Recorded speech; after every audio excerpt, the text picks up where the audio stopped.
Irmãos, nós vamos mergulhar nesse texto. É um capítulo maravilhoso, né? Nós vamos estudar o capítulo 2 todinho, tá? Claro que a gente vai dar ênfase em alguns aspectos, né? Que são 4 ministrações, né? Então a gente vai dar ênfase em alguns aspectos. E o tema é uma nova sociedade, uma nova família. E nós vamos estudar o capítulo 2 que Paulo escreve a Tito. Uma sociedade promíscua, uma sociedade, uma ilha muito grande, uma ilha que ela tem de extensão 400 e tantos quilômetros, você imagina? Quase daqui a Curitiba, né? É uma das maiores ilhas dessa região, mais de 100 cidades, e algumas das principais cidades foram evangelizadas e tinham igrejas. Então Paulo agora traz uma incumbência pastoral para Tito e diz: Tito, você vai organizar esse negócio aí. Muita gente convertida, novo convertido e tal, influência do paganismo, influência da cultura grega, politeísmo, promiscuidade, né? Nós vamos ver daqui a pouco. A cultura dessa época era marcada pela mentira. Quanto mais mentiroso o sujeito fosse, mais famoso ele era, melhor ele era nessa cultura. A mentira era uma qualidade, né? Enganar as pessoas era um status. Então eles valorizavam muito e também uma cultura voltada para a glutonaria, para o pecado da glutonaria. Eles não comiam para viver, eles viviam para comer. E normalmente essas comidas vêm acompanhadas de bebida. Também uma cultura que bebia muito. Você imagina, o evangelho chega nesse lugar e começa a transformar. E aqui nós vamos ver nesse capítulo 2. Esse capítulo 2 nós vamos construir um corredor. A princípio, nessa manhã nós vamos trabalhar a ideia da doutrina, né, do ensino daquele lugar, e o princípio da doutrina, o princípio do ensino, né, da educação cristã que nós estudamos no nosso seminário aqui. E aí nós vamos dividir em 3 sessões. Que esse ensino, a verdadeira doutrina, ela ia transformar a família. É interessante, né? Você imagina você chegar numa ilha desse jeito, uma situação caótica, e como é que você vai transformar isso aqui? Vamos pregar para o prefeito, vamos pregar para os juízes, né? Mas a estratégia de Paulo aqui é o seguinte: começa nas famílias. Porque se as famílias forem transformadas, a igreja vai ser transformada e a sociedade vai ser transformada.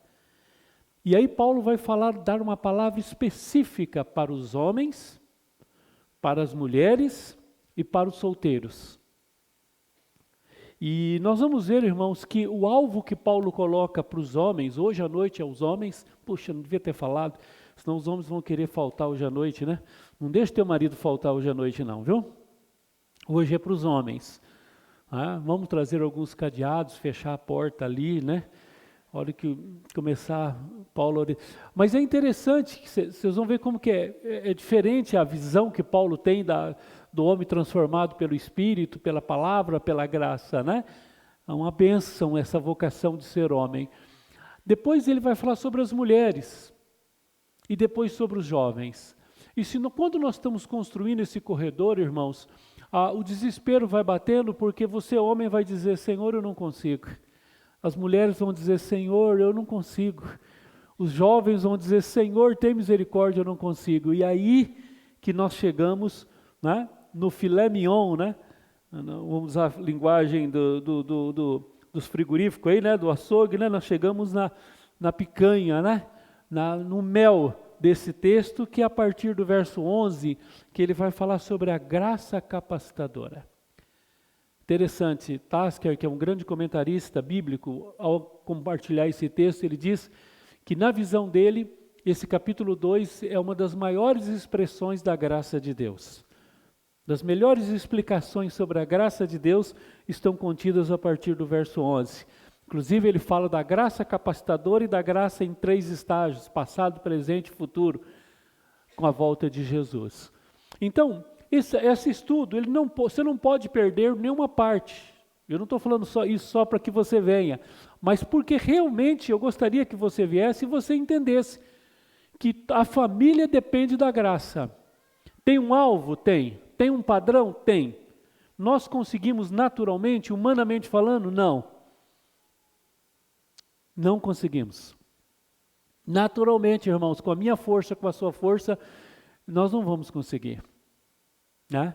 E é por isso que ele vai terminar esse capítulo fazendo uma manifestação da graça. Ele vai falar da manifestação. Só para você ter uma ideia, a palavra manifestação, ela tem a mesma força do amanhecer de um dia, quando está tudo escuro e o sol começa a aparecer lá no cantinho, assim, né? E ele vai clareando, clareando, clareando, clareando, e ele dissipa todas as trevas e ilumina tudo. E essa graça, irmãos, que vai nos capacitar a sermos homens de Deus, mulheres de Deus, tá? Jovens de Deus, numa sociedade que não está muito diferente dos cretenses. Esse termo se tornou um adjetivo pejorativo. Quando você queria xingar alguém, você chamava ele de cretense, né? Ou cretinense. Era uma forma de criticar alguém, dado o baixo nível moral dessa ilha. E eu fico encantado, irmãos, com o Evangelho. Que poder transformador que o Evangelho tem. Que poder que esse Evangelho tem. E ele vai dizer, a sã doutrina produz mudança. Onde? Começa em casa. É lá na sua casa que você vai perceber o poder do Evangelho. Amém? Vamos ler esse texto? Sugiro que você leia durante a semana esse capítulo. Tem um sistema no YouTube, né, que você pode ouvir, né? Ouça esse capítulo. Vai lendo, vá meditando. E à medida que a gente for lendo, você vai pensando nisso. Hoje, como nós seremos a primeira ministração, nós vamos ler o capítulo todo, os 15 versículos, ok? Tu, porém, fala o que convém à sã doutrina. A sã doutrina. Quanto aos homens idosos, que sejam temperantes, respeitáveis, sensatos, sadios na fé, no amor e na constância.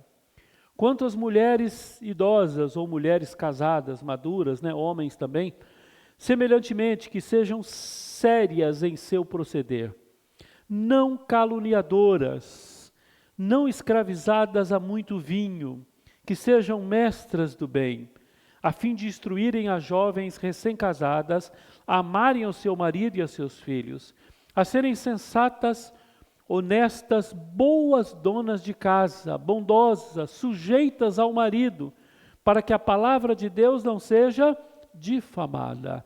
Quanto aos moços, de igual modo, exortos para que em todas as coisas sejam criteriosos, palavra-chave em relação aos jovens. Torna-te pessoalmente padrão de boas obras. No ensino, mostra integridade e reverência, linguagem sadia, irrepreensível, para que o adversário seja envergonhado, não tendo indignidade nenhuma que dizer a nosso respeito. Quanto aos servos, que sejam em tudo obedientes ao seu Senhor, dando-lhe motivo de satisfação, não sejam respondões, não furtem, pelo contrário, deem prova de toda fidelidade, a fim de ornarem em todas as coisas a doutrina de Deus, nosso Salvador. Porquanto a graça de Deus se manifestou Salvador a todos os homens, educando-nos para que, renegadas a impiedade e as paixões mundanas, vivamos no presente século de forma sensata, justa e piedosamente, aguardando a bendita esperança e a manifestação da glória do nosso grande Deus e Salvador Jesus Cristo, o qual a si mesmo se deu por nós, a fim de remir-nos de toda iniquidade e purificar para si mesmo um povo exclusivamente seu, zeloso de boas obras. Dize essas coisas, exorta e repreende com toda autoridade, ninguém te despreze. Louvado seja o nome do Senhor. Amém? Uma nova sociedade.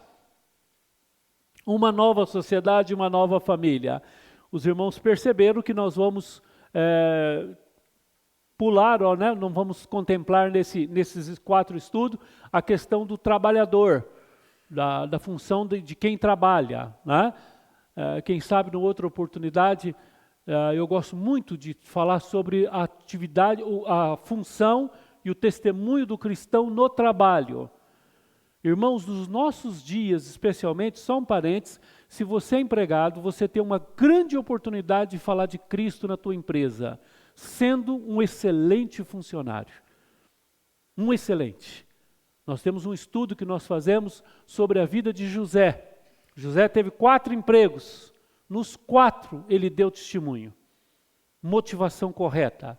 Hoje, se você perguntar para os empresários, e não estou falando de empresário rico, não, empresário que tem 2, 3 funcionários, como ele sofre, porque a atitude, esses dias eu fui numa empresa aqui da cidade, uma pessoa, ele me disse para mim, pastor, eu não contrato mais crente, porque antigamente a gente falava assim, fala lá que é crente, abria as portas. Hoje eu tenho que dizer para o senhor, as pessoas que dão mais trabalho aqui na empresa são crentes. E na hora que você vai apertar ainda, ele joga na conta de Deus. Fala, não, foi Deus que falou. Foi Deus que me mandou, isso eu senti de Deus, né? Então eu quero dizer, você que é empregado aqui, entenda, você não está lá só para ganhar dinheiro. Você está lá para dar testemunho. Teu patrão precisa olhar para você. Não é ser capacho de patrão, não é ser puxa-saco, não é nada disso. É você ser uma testemunha. Você não trabalha para os homens, você trabalha para Deus. Você está ali para representar o reino. Você tem que ser que nem José. Mandaram o sujeito fazer um jardim, ele fez um jardim que as pessoas passavam e perguntavam, quem fez? Quero conhecer esse menino. Quero saber quem é esse rapaz. Olha aqui, o que ele fez. Então, trabalhe, honesto, não roube horas do seu patrão, não enrole, seja honesto, evite fofoca, seja alguém assim que realmente quando chegar o dia do teu salário, o patrão diz, olha, esse vale a pena. E alguém vai te ver. Alguém vai te ver, e mais do que isso, Deus está vendo. Então, esse texto aqui, ele contempla, nós nessa oportunidade não vamos trabalhar, mas é muito importante você dar um testemunho, você sair com as portas abertas do teu emprego. O dia que você sair, teu patrão falar para você, não sai não, fica. Né? E não diga assim, sai, graças a Deus, né? Fiquei livre. Eu sei quantos irmãos que têm pessoas trabalhando para eles sofrem nisso. Então você trabalha para o governo, mesma coisa, presta serviço, mesma coisa, faça o teu melhor, você está ali porque o Senhor te colocou, amém? Agora você observa a instância, primeiro em Deus, sã doutrina, família, trabalho, a igreja depois, os resultados. Bom, o esboço fala sã doutrina, quanto aos moços, quanto às mulheres e quanto aos homens. Nós vamos contemplar hoje, de manhã nós vamos falar sobre os homens, à noite, quer dizer, nós vamos falar sobre os homens, domingo pela manhã nós vamos falar dos jovens e das mulheres, no próximo domingo. E à noite falaremos sobre a graça capacitadora. A hora que eu trocar aqui, você tenta mudar lá, ver se a gente coordena, porque hoje tem bastante transparência. Pode ser? Você acha que dá? Então vamos lá. Se você pegasse esse capítulo e resumisse, e dissesse assim, qual que era a ideia de Paulo para aquelas igrejas? O que Paulo tinha em mente? Então lembra, nós vamos ver daqui a pouco que era uma sociedade desajustada, com apetites carnais desordenados, com culturas religiosas profanas. E na hora de orientar e organizar isso, Paulo, nesse capítulo, deixa bem claro que o que é uma igreja forte? O que caracteriza uma igreja forte? Não só nesse capítulo, mas todo o livro. Você vai ver que uma igreja forte, ela tem boa doutrina, e aqui nós temos o calcanhar de Aquiles, porque na nossa época, gente, doutrina, estudo bíblico está fora de moda. O culto deixa de ser um local de transformação e de informação para ser um espetáculo na nossa época. O culto não é um lugar de pensar, é lugar de sentir. Culto não é lugar de adorar e se quebrantar e se converter, é lugar de ter o seu ego afagado, ter o seu eu elevado. Nossa sociedade vive isso, nossa época. Então, Paulo está dizendo, olha, uma igreja que tem boa doutrina, que tem famílias fortes e liderança forte, é uma igreja sadia. Ele vai usar várias vezes a expressão sadio, nós vamos mencionar hoje à noite também essa expressão, vamos aprofundar essa ideia. Então, quando Paulo está pensando numa igreja forte, Paulo está imaginando uma igreja forte. Olha o que ele tem aqui, não tem nada de forte. É uma igreja fraca, uma igreja nova, uma igreja oscilante, uma igreja que o pecado tem entrado, uma igreja que está vivendo isso. São novos convertidos, desajustes, desorganização. Tito está ali para organizar, mas Paulo tem um alvo. Paulo consegue imaginar uma igreja forte. E o que ele vê numa igreja forte? Doutrina, família e liderança. E necessariamente nessa ordem. Primeiro, doutrina, ensino da palavra.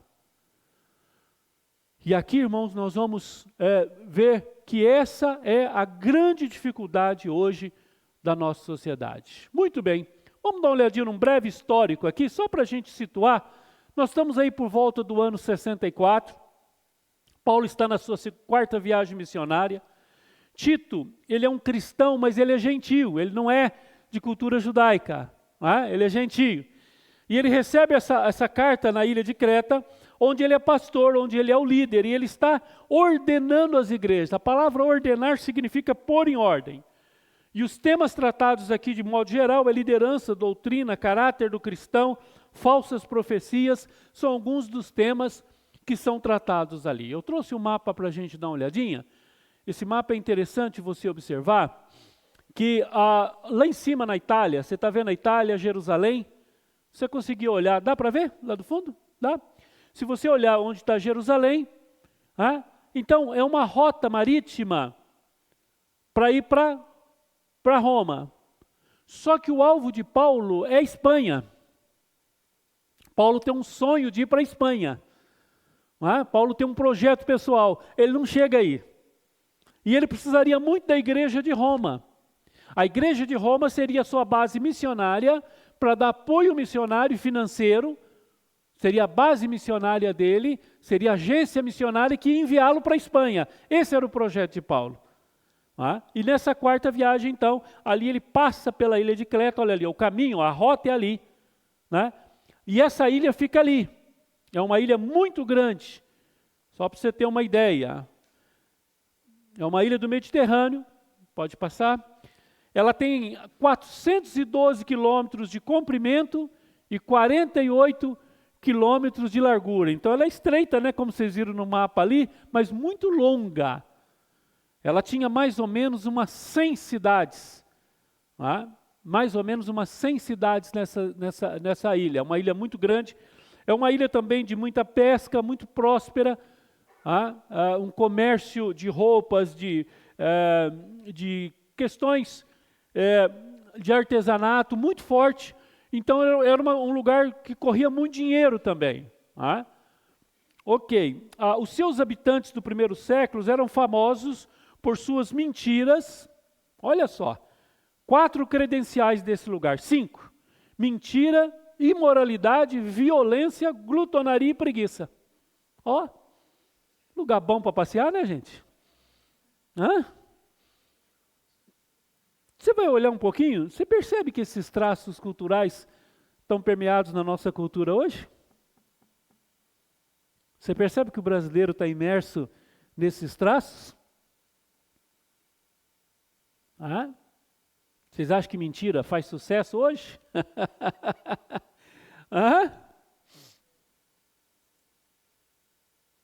Fala uma mentira várias vezes que ela vira verdade, não é assim a ideia do nosso tempo?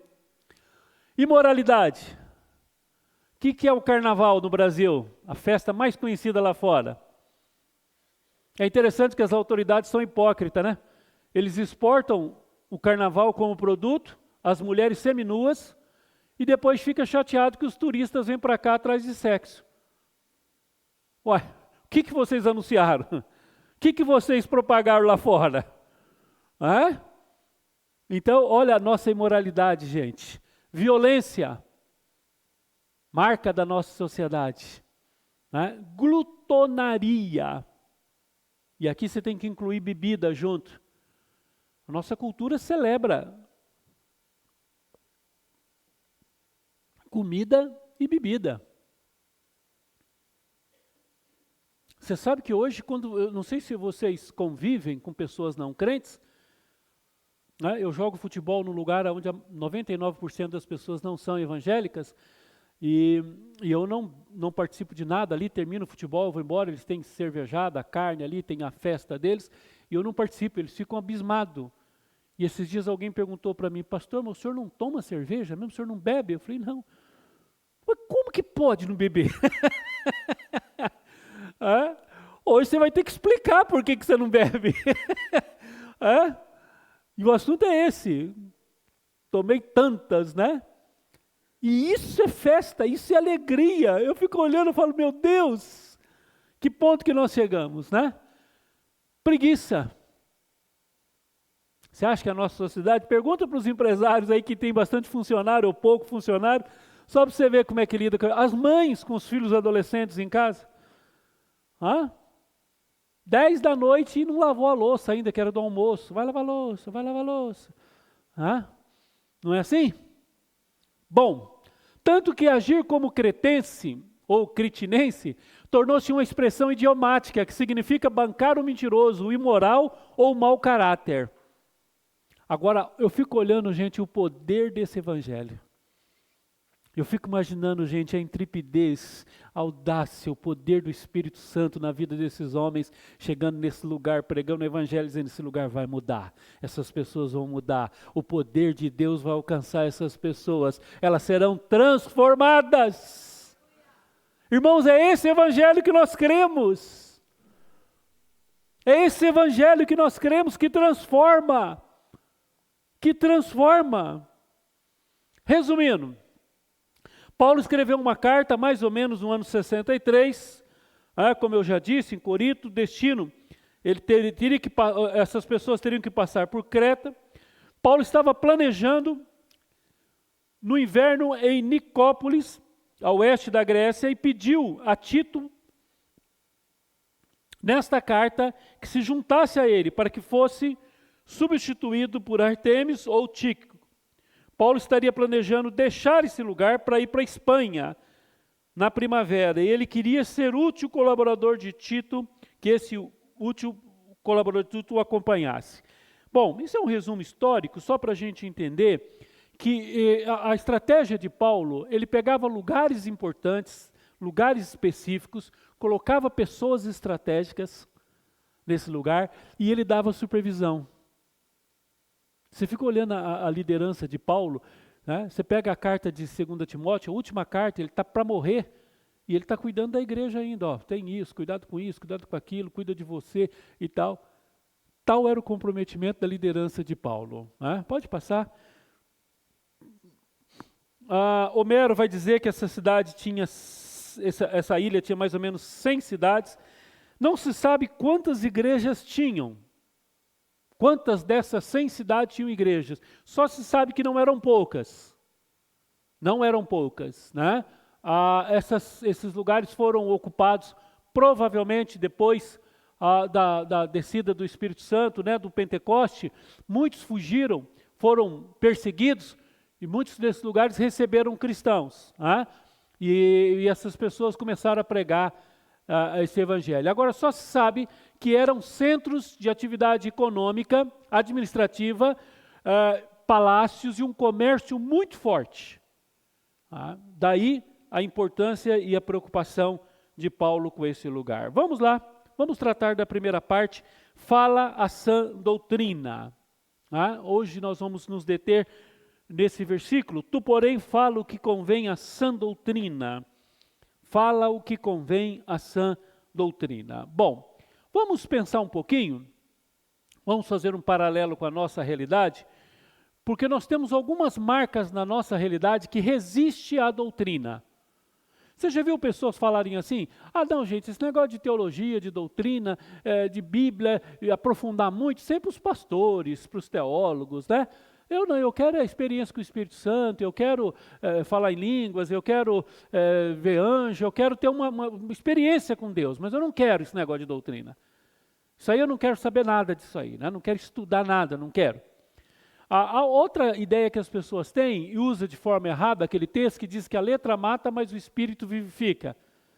Então a pessoa fala, não, letra mata, não vai ler muito livro não. Né?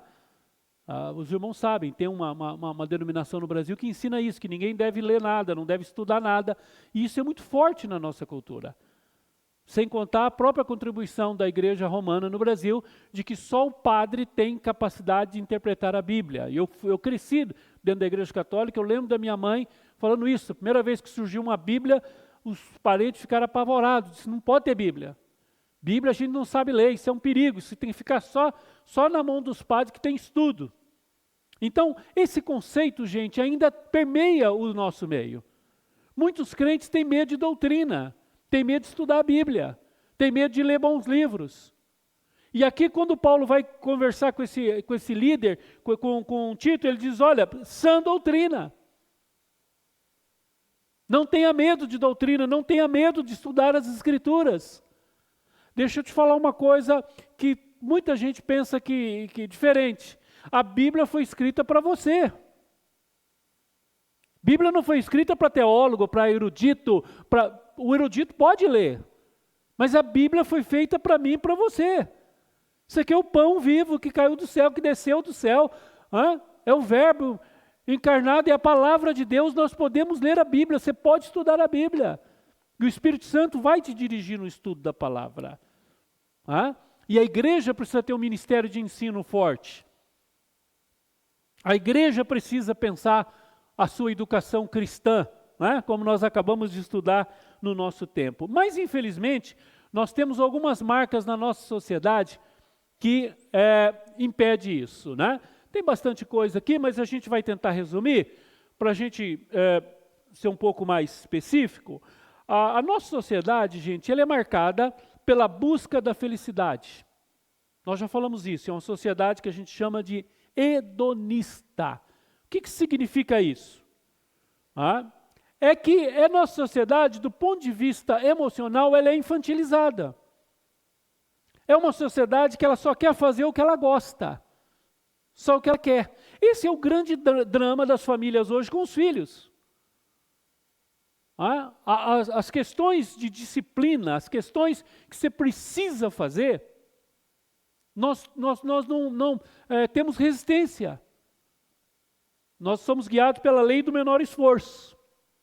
Deixa eu tentar explicar isso. Uma sociedade hedonista é uma sociedade que só faz aquilo que lhe dá prazer. Eu não gosto de fazer isso, então eu não faço. Você não gosta de... Agora, gente, vamos falar a verdade. Desde quando a gente faz só o que a gente gosta? Será que dá para ter um tipo de vida que você faz só o que você gosta? Isso é ilusão. Isso é um engano do nosso tempo. Então, nós temos uma sociedade marcada por uma infantilidade nessa área. Uma característica muito forte da criança é que ela busca prazer. Ela não quer apenas ela quer apenas o que é agradável. Você imagina, você tem uma família, tem crianças de 5 anos, 4 anos de idade, 7 anos, e hoje no almoço você faz uma eleição democrática na tua casa.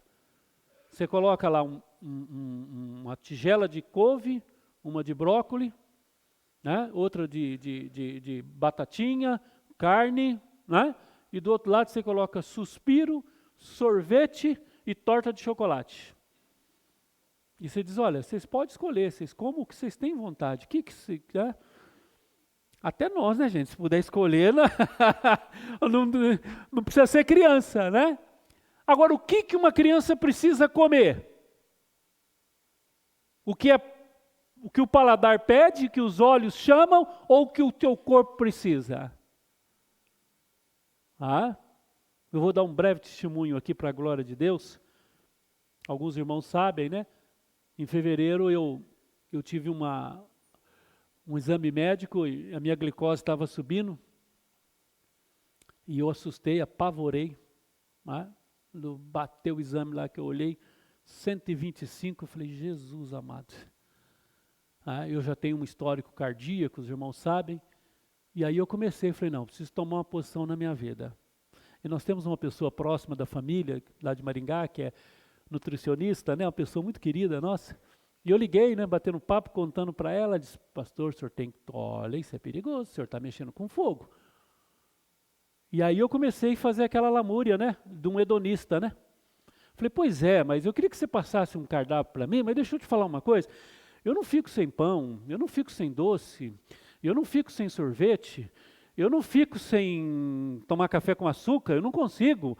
Eu fui fazendo aquele relatório que a maioria de nós fazemos. E ela falou, pastor, o senhor sabe que eu te amo, eu vou falar algo bastante amor com o senhor. O senhor não fica sem um rim. O senhor não fica sem um pâncreas. O senhor não fica sem as pontas dos dedos, sem enxergar. Onde já se viu um homem de 62 anos falar que não fica sem sorvete? Criança fica, por que o senhor não fica? Onde já se viu o senhor falar que o senhor não fica sem pão? E a hora que o senhor tiver que tomar insulina, aí a insulina o senhor vai tomar, aí você vai ter que ficar sem. Falou, pastor, toma uma posição na tua vida.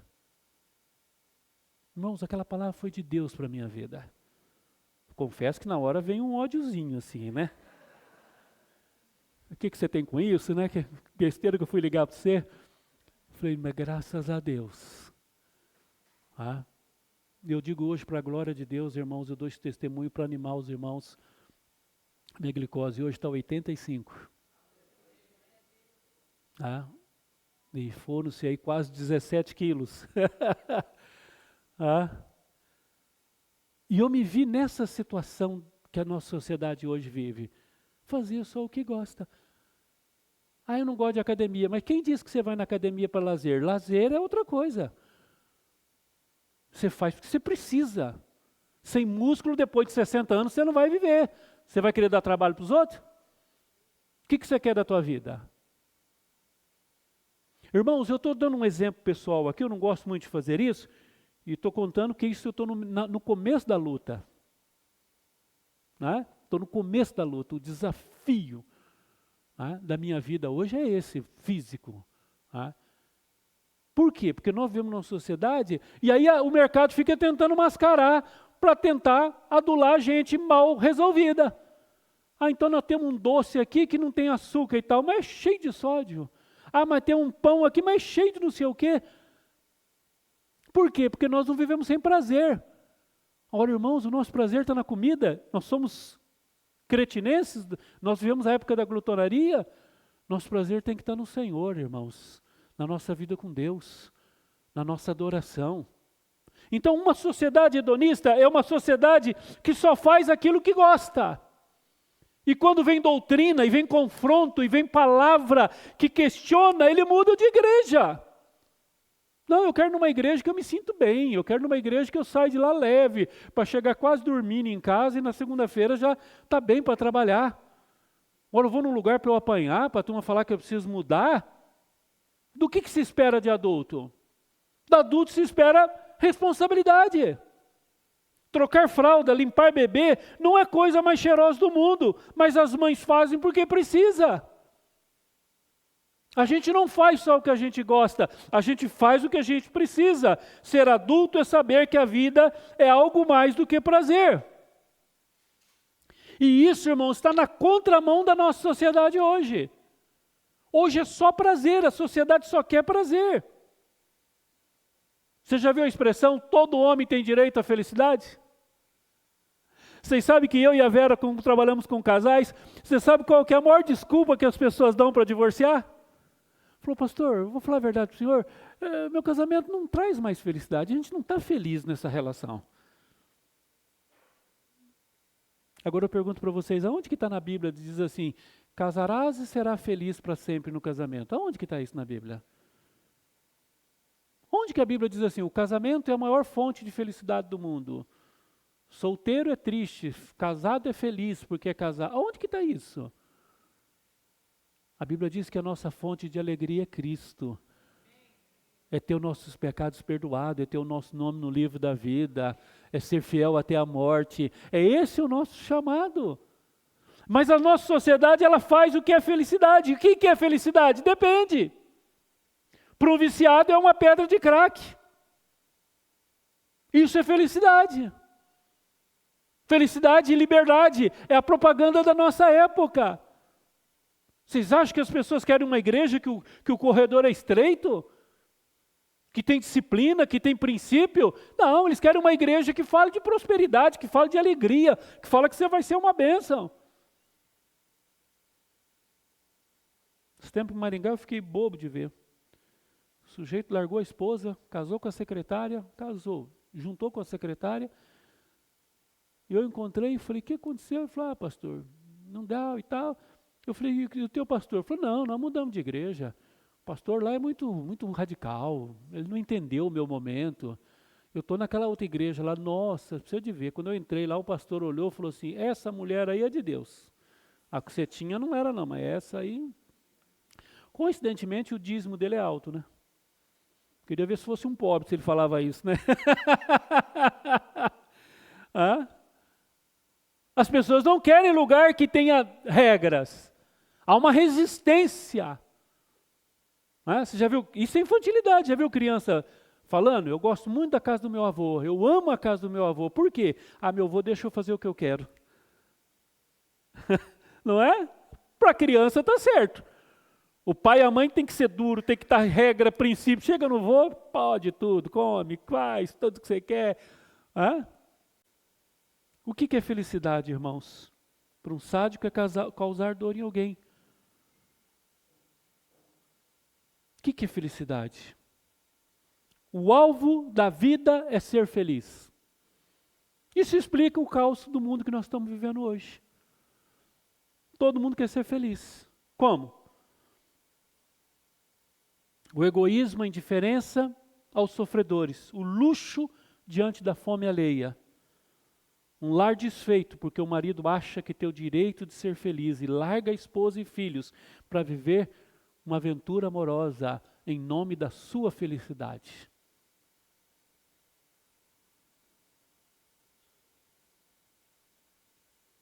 Uma das maiores irresponsabilidades que hoje nós vivemos. Nunca me esqueço de um casal que nós ajudamos na cidade de Arapongas. O rapaz estava na igreja, sabe aqueles crentes que você sabe que está ali, mas sempre você tem dúvida se ele está ali mesmo? A esposa dedicada na igreja, e ele há pouco tempo arrumou um amante, tal, saiu de casa, e eles tinham um filho muito pequeno.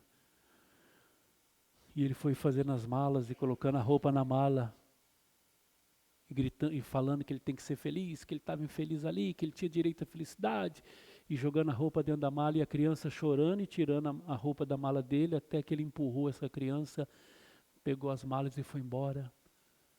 A partir daquele momento, esse menino grudou na mãe. A mãe ia no banheiro, ele ia junto. A mãe ia no mercado, ele ia, onde que a mãe fosse, ele tá. No dia que eu e a Vera fomos conversar com ela, ele ficou junto, sentado nos pés dela no chão, e o olho na mãe e um olho na gente, dizendo, eu já perdi um, eu não vou perder outro. Que felicidade é essa que custa o sofrimento e a dor dos outros? Que felicidade é essa que destrói? Ou a moça que não assume que é mãe e deixa viver uma nova realidade, ainda quer ser gatona, quer curtir a vida, empurra os filhos para os avós e vão para os bailes festar em nome da sua felicidade. E aí a gente vê bebês, abortos, com o direito de ser felicidade. Essa postura infantil de tantos adultos tem produzido um mundo miserável, onde a piedade está escassa e a mesquinhez cresce. E é essa sociedade que está dizendo que isso que é felicidade, isso que é liberdade. Por isso, irmãos, que o Evangelho, ele é contra a cultura. Por isso que o Evangelho, ele bate de frente, ele questiona as bases da cultura. O Evangelho está acima da cultura. Qual deve ser a mensagem para o nosso tempo? E aqui muitas igrejas se perderam. Entender o nosso tempo e nos encaixarmos nele e também encaixarmos nele a nossa mensagem? Essa é uma tendência. É uma tendência. Domingo que vem nós vamos falar sobre os jovens. Algumas igrejas estão fazendo esforço para agradar jovem. Esses dias alguém estava tentando me provar que ele tinha que pintar a igreja de preto por causa dos jovens. Que igreja de branco, parede branca, jovem não vem. Tem que ser igreja de parede preta. E eu disse para ele, rapaz, eu posso dar um testemunho para você. Eu tinha 16 anos de idade. Um jovem de periferia, acostumado com os bailes e festa. Comecei a trabalhar muito cedo. Com 16 anos eu era tinha como autonomia de um homem, adulto. E eu lembro quando eu entrei numa igreja presbiteriana, que não grita nem um amém. Que era um órgão, daquele que pedalava ainda para tocar. Sabe aquele órgão que pedalava? O pastor chegou a conhecer? Já teve um? Lembro da irmãzinha de idade, ela suava naquele negocinho, não tinha ar-condicionado ali para tocar um hino. E na hora que tocou o primeiro hino, aqueles salmos e hinos antigos, eu chorava como uma criança, convicto de que eu era o pior pecador do mundo. Quem converte é o Espírito Santo, irmãos. Quem converte é o Evangelho. Nós não precisamos adequar o Evangelho na linguagem de Paulo. Nós não precisamos colocar água para suavizar. Está muito forte esse Evangelho. Põe aí 1 litro d'água para ver se fica mais ralo. Essa é uma tendência. Qual o caminho bíblico? Qual que é o caminho bíblico? É que devo me firmar nas raízes bíblicas e encaixar o tempo em que vivemos na Bíblia, não a Bíblia no tempo que nós vivemos. A Bíblia está aqui, irmãos, é você que é o pecador, você que está errado, é você que tem que se ajustar aqui, e não a Bíblia que lhe ajustar onde você está. No afã de converter muita gente, eu lembro que muitas vezes falaram assim, olha, Deus tem um plano especial para cada vida. E de fato tem certo sentido, mas dava a ideia de que Deus estava tão desesperado lá fora pedindo para você chamar Ele, para você aceitar Jesus, que Jesus ia lá e entendia tudo em você e aceitava tudo em você, porque o mais importante era você aceitar Jesus. E eu gosto de pensar que a gente não aceita Jesus, é Jesus que nos aceita, porque nós é que estamos perdidos. Esse é um sentimento que conduz esse sermão e esse estudo. Nosso foco não deve ser o ajuste que pregamos ao nosso tempo, mas sim pregar a mensagem do nosso tempo, para o nosso tempo. E o mundo? E as mudanças? A família mudou. Os valores mudaram. Mas o padrão de Deus para a família não mudou, irmãos. A vontade de Deus para a família não mudou. Nós não podemos mudar as Escrituras e adaptá-las ao nosso tempo. O mundo é que precisa se encaixar nas Escrituras. Nós não podemos rebaixar o padrão da igreja para que as pessoas possam entrar. É as pessoas que têm que se humilhar pela cruz, ao resto do chão, para poder aceitar o Evangelho e ser transformado pelo poder do Evangelho. A família continua mudando? Claro que sim. Cada vez mais vulnerável, sem limites, desajustada, desgovernada, sem parâmetros. A família se perdeu. Eu terminei uma palestra sobre esse mesmo texto de Tito, quando fala do papel da mulher, enfatizei a questão da submissão. Eu não tenho problema nenhum de falar de submissão. Primeiro porque eu creio, está nas Escrituras. Segundo, que pela graça de Deus eu sou casado com uma mulher submissa. Uma mulher que tem personalidade, que fala o que pensa, que tem opinião, mas tem o princípio da autoridade. Entendeu isso. Isso foi uma dádiva do Senhor da vida da minha esposa. E isso trouxe muita segurança para mim como marido. E nós ministramos sobre isso. Terminou, uma senhora de idade veio puxando o marido dela. Eu vi que era ela que queria conversar, ele nem queria vir. Chegou e falou, pastor, muito bacana o que o senhor falou e tal, mas só que é o seguinte, lá em casa, quando nós casamos, logo no começo a gente entendeu que ele não tem liderança nenhuma. Que quem tem sou eu. Então nós fizemos um acordo que eu que ia dirigir a casa e ele aceitou. E nós temos 50, 60 anos de casado e deu certo. E aí? Eu falei, aí o quê? Falou, o que o senhor acha? Eu falei, do quê? Do princípio da tua experiência? Falou, não, mas não está certo. Eu falei, ó, a Bíblia está certa. Agora a tua experiência não vai mudar uma Bíblia. Você já imaginou? A senhora tem 60 anos de experiência, a Bíblia tem 2.000 anos aqui que está aqui, esse evangelho. Agora nós vamos ter que fazer uma reunião e mudar o evangelho porque a tua experiência foi diferente? Para mim, vocês estão fora do padrão bíblico. Mas deu certo. O que é dar certo? Aliás, como eu já disse, tem muita coisa que só está dando certo porque está errado. E tem muita coisa que só está dando errado porque está certo. Você quer começar uma luta no teu casamento? Comece a tentar fazer as coisas certas, só para você ver. Deixa teu filho dormir até a hora que ele quiser e acordar a hora que ele quiser, você não vai ter problema de relacionamento nenhum com ele. Deixa ele comer o que ele quiser, fazer o que ele quiser. Ao que você chegar a estabelecer uma lei, um princípio, falar, meu filho, aqui em casa vai ser assim, está feita a besteira. Ele vai resistir à tua autoridade, ele vai te confrontar, ele vai espernear, e aí nós vamos ver a tua firmeza. O mundo mudou? Mudou. Ah, pastor, mas hoje tem mulher que trabalha. Qual o problema? Não, mas tem mulher hoje que ganha mais que o marido. Ué, o marido só dirigia porque ele ganhava mais? Então ele é um mercenário, não é um marido? Você estava comprando o amor da tua esposa e a submissão dela? Não tem problema nenhum a mulher ganhar mais. Os dois têm que compartilhar. Claro, nós vamos falar sobre isso. O evangelho, irmãos, o evangelho colocou a mulher num lugar especial. O evangelho não maltrata a mulher. Isso é mentira do feminismo, que o evangelho é machista. Ao contrário, ninguém colocou a mulher num lugar tão importante como Jesus e o apóstolo Paulo e Pedro. Pega os evangelhos, pega o Novo Testamento, você vai ver que lugar magnífico a mulher tem. Agora, não é de poder. Não é de mando dentro do lar.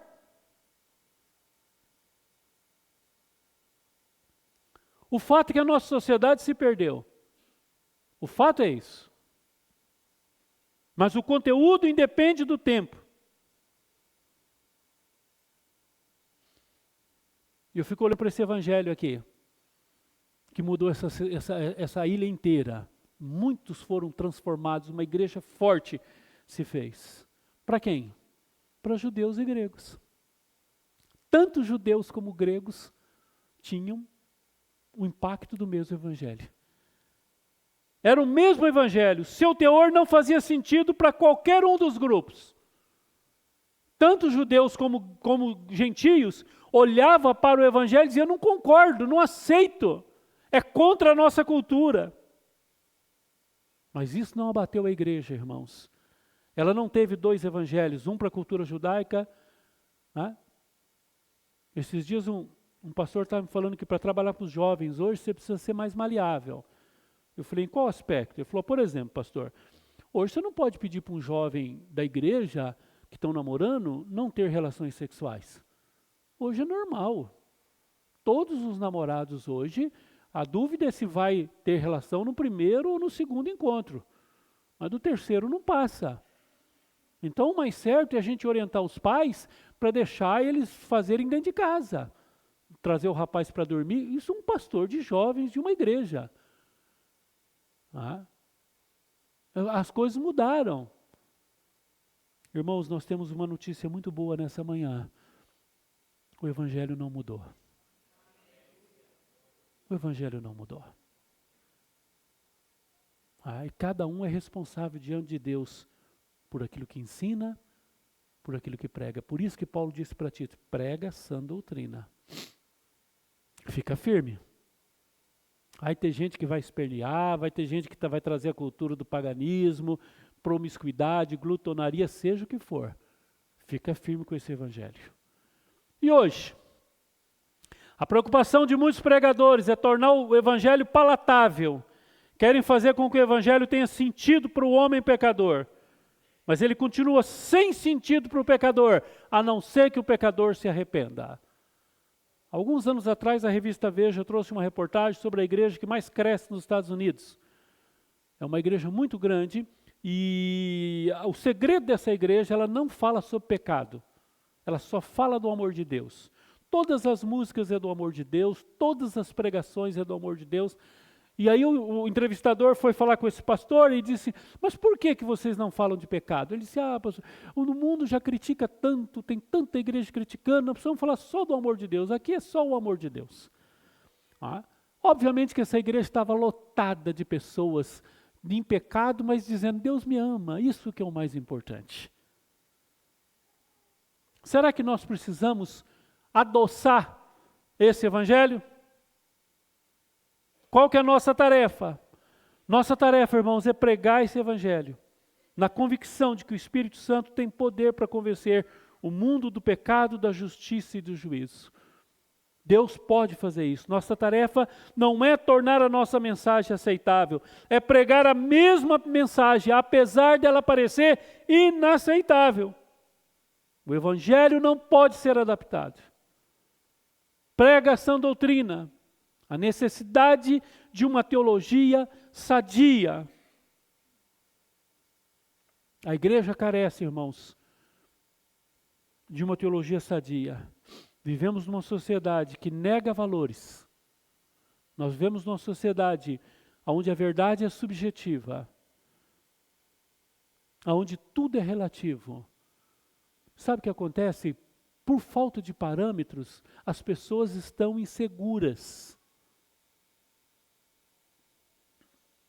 Uma das maiores características de uma família onde não tem limites são filhos inseguros. Os filhos, às vezes, eles pedem para ser disciplinados. Um filho fica com muito medo quando ele pode fazer o que ele quer. Você que é pai, preste atenção. Você tem que ter orientações claras para os teus filhos, limites estabelecidos. Limites traz segurança. Se você começar a dirigir numa estrada à noite e não tiver nenhuma placa de velocidade, nenhuma placa de curva, nenhuma placa de pista dupla, você vai ficar inseguro porque falta limites. Nós somos feitos para Deus, irmãos, para andar dentro de limites, dentro de princípios. O ser humano foi feito por Deus para isso. Então, se nós não temos limites, se nós vivemos uma sociedade que nega valores, nós ficamos inseguros até onde podemos ir. O Evangelho nos protege quando ele faz um caminho estreito para a gente andar e diz, andai nele.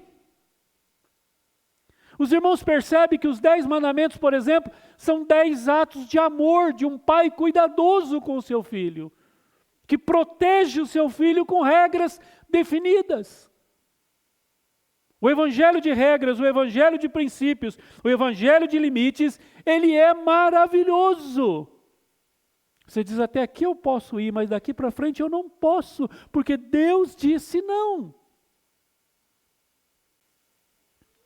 Tudo isso que nós estamos falando, irmãos, é porque quando a gente falar à noite da vocação sua como homem, domingo de manhã da vocação como jovem, como esposa, como mãe, como mulher, você diga, isso é o melhor de Deus para a minha vida, eu posso viver essa dimensão, eu posso andar nesse caminho. Louvado seja o nome do Senhor. A verdade, irmãos, que na nossa sociedade, alguém precisa sinalizar alguma coisa nessa bagunça em que vivemos. E quem pode sinalizar corretamente o destino da sociedade, da família, é a igreja. Irmão, só a igreja pode sinalizar a esperança para esse mundo. Se você olhar para esse mundo está um caos. O ser humano se perdeu totalmente. Das cenas mais chocantes que eu vi num shopping, 2 supostos homens ou supostos homossexuais, não dá para entender direito. Um estava com uma coleira e o outro andando como cachorro, com aquelas focinheiras no chão, latindo como cachorro, agindo como um cachorro. E você olha aquela cena, você lembra de Romanos capítulo 1? E aquilo ali, irmãos, é uma proposta de liberdade. Aquilo é uma proposta de autonomia, de assumir os seus desejos, suas vontades. O mundo está um caos. Só uma esperança para esse mundo, irmãos, que é o Evangelho de nosso Senhor Jesus Cristo. É sinalizar o reino. Quem pode fazer isso? Quem tem a lanterna da luz da verdade é a igreja. Nessa escuridão de pecado, nós podemos levantar essa bandeira e dizer: o Evangelho tem uma proposta para a família, o Evangelho tem uma proposta para o trabalhador, o Evangelho tem uma proposta para o empresário, o Evangelho tem uma proposta para a nossa sociedade. Cristo em vós, a única esperança de glória. Nós precisamos de uma teologia sadia, cristocêntrica, que pregue a Cristo, que fale de Cristo. Precisamos ter bases definidas e contornos da nossa fé bem delineados. A igreja de um tempo pós-moderno, tempo vacilante, sem fronteiras, precisa ser firme nas suas fronteiras. A igreja precisa ser definida nas suas convicções. Quais são as marcas de uma igreja saudável? É uma igreja que tem boa doutrina, clara, prega a palavra.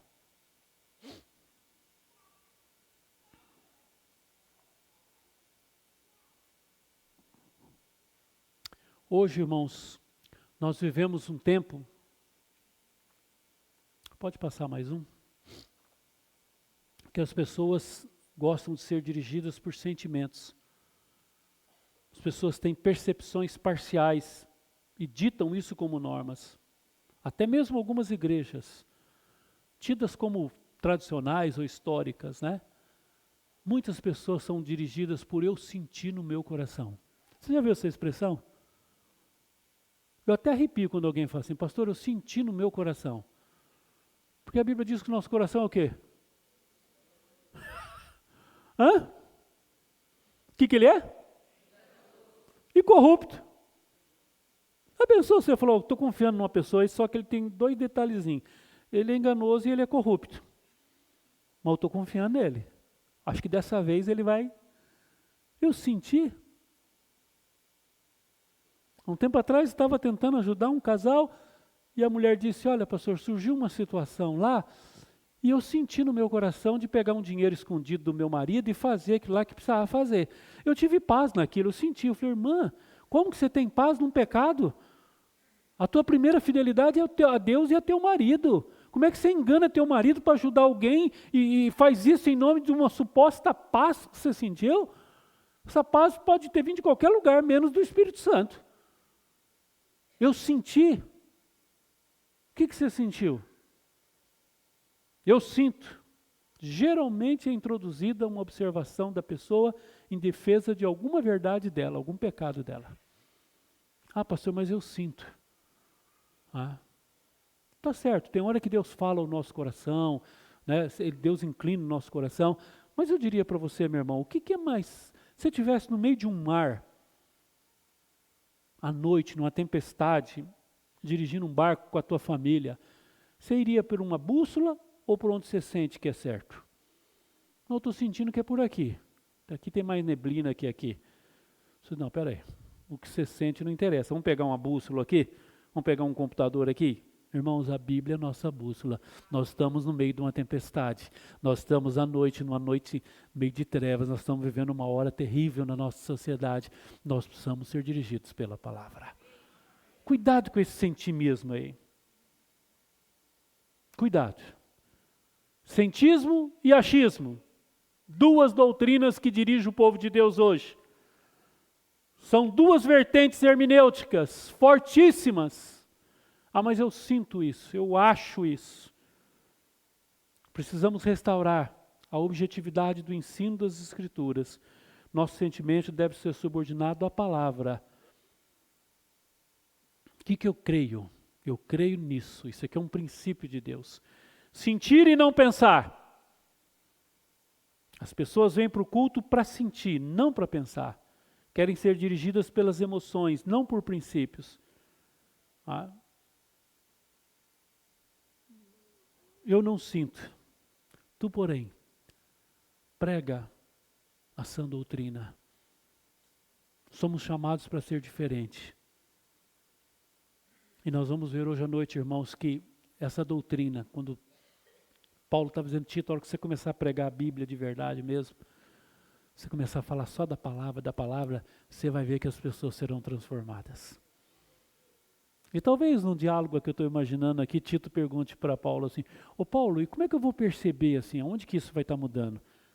Ele vai dizer, olha para a família. Olha para a casa dele.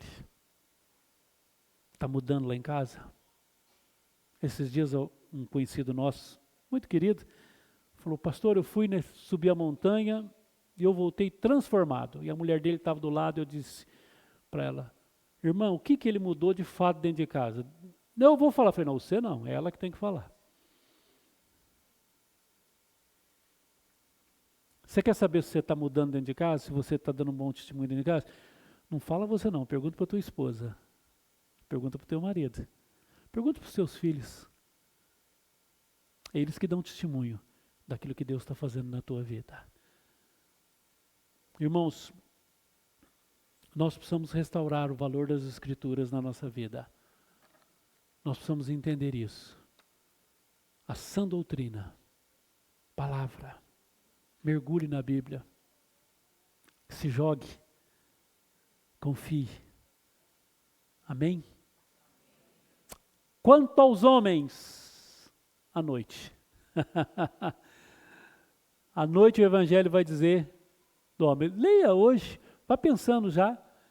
Vai adiantando aí, vamos ficar em pé, vamos orar.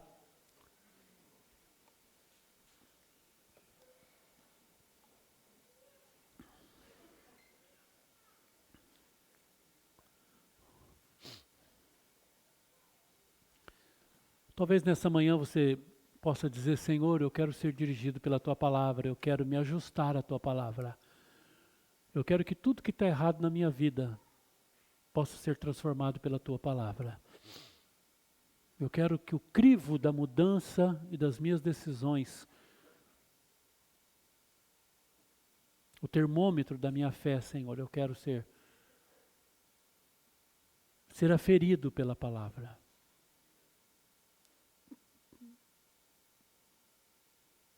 Irmãos, precisamos de uma doutrina sadia, uma doutrina cristocêntrica, que exalta Cristo, que os homens não apareçam, que o Senhor seja glorificado. Senhor, faça essa obra, Pai, que possamos ir para a Tua Palavra com o coração aberto, crendo que o Senhor vai transformar cada um de nós, porque não nos envergonhamos do Evangelho, porque ele é o poder do Senhor para transformar. Cremos que o Senhor pode transformar, ó Deus, em nome de Jesus. Amém.